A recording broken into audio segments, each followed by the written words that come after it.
Ninamani. Today I want to share with you the central arguments of my paper titled Victimology and Criminal Law, Centering Victims in Contemporary Legal Discourse.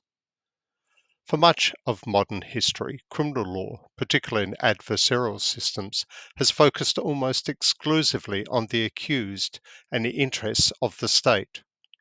Victims, once central to justice processes, were pushed to the margins. Their voices, needs, and rights were often overlooked. Victimology emerged as a corrective lens, challenging this imbalance. From Mendelssohn and von Hentig's early typologies, through Elias' critique of state-centered prosecution, to contemporary work on trauma, testimony, and institutional betrayal, victimology has consistently asked, how can justice systems better serve those who have been harmed? Several frameworks now shape victim-centered reform. First, procedural justice theory shows that victims' sense of fairness depends less on outcomes and more on whether they are treated with dignity, respect, and voice. Secondly, therapeutic jurisprudence highlights how legal processes can either compound trauma or promote healing.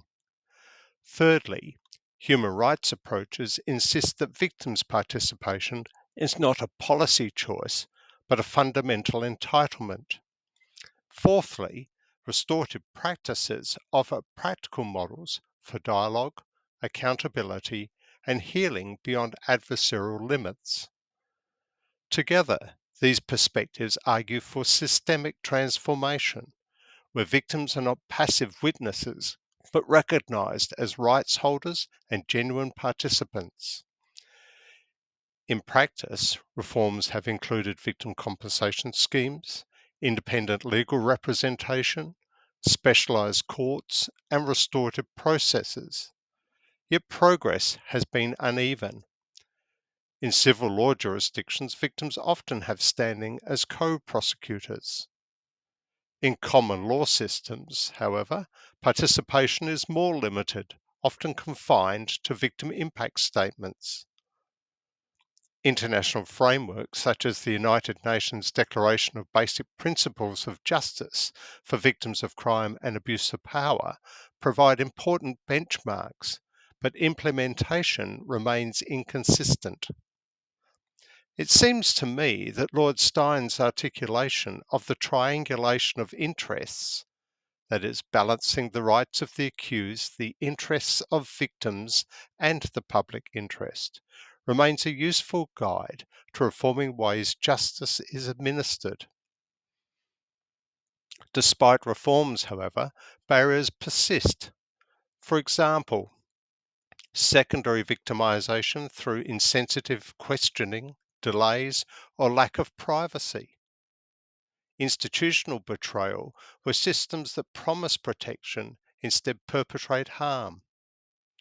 Unequal access, particularly for marginalised groups, and in cross-border cases such as trafficking human beings or terrorism. These, and others I do not have time to mention, remind us that legal change alone is insufficient. Cultural transformation, professional training, and sustained investment in victim services to match victims' needs and initiatives to fulfill victims' rights are equally vital. My argument is that a truly victim-centered justice system must rest on three commitments. 1.